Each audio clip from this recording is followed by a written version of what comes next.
영국은 1990년 유럽 통화 시스템에 가입하고 유럽 환율 메커니즘에 참여한다. 유럽 환율 메커니즘은 유럽 공동체 국가들 간의 환율 변동을 제한하기 위해 도입된 시스템으로 각국의 통화가 일정 범위 내에서만 변동하도록 설정된다. 영국은 ERM에 가입하여 마르크화와 같은 안정적인 통화에 페그하여 환율 변동성을 줄이고 인플레이션을 억제하려 한다. 고정된 환율을 유지하기 위해 영국은 금리를 높이고 외환 시장에서 파운드화의 대량 매입에 나선다. 금리가 상승하면 수익률이 높아져 외국 자본이 영국으로 유입되고 파운드화에 대한 수요를 증가시킨다. 파운드화의 매입은 공급을 줄이고 파운드화에 대한 수요를 증가시켜 파운드화의 가치가 상승한다. 친유럽 중도 성향의 존 메이저는 마거릿 대처의 후임으로 총리에 오른다.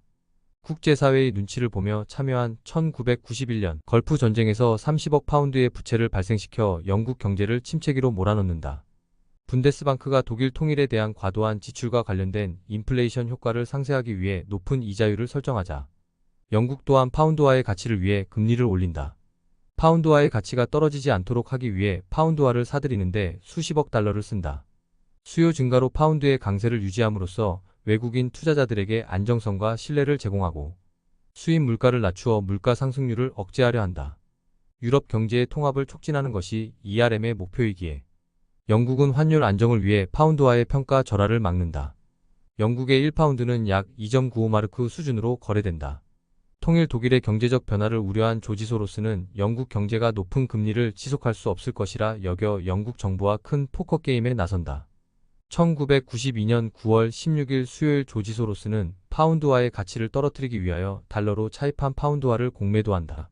공매도는 투자자들이 특정 자산의 가격이 하락할 것으로 예상할 때 사용하는 전략이다. 대량 매도로 파운드화의 공급이 증가하자 파운드화 가치가 하락한다. 처음에 매도한 파운드화보다 훨씬 낮은 가격에 파운드화를 다시 매입한 소로스는 달러로 환전하여 차입금을 상환하고 10억 달러의 차익을 얻는다. 영란은행이 파운드화 가치를 유지하기 위해 금리 인상과 외환 시장 개입을 시도하지만 소로스의 공세를 막기에 역부족이다.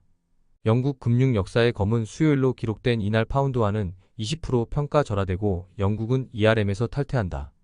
영국은 360주기 제1기를 지나며 평가 절하를 통하여 회생의 전환점을 맞는다.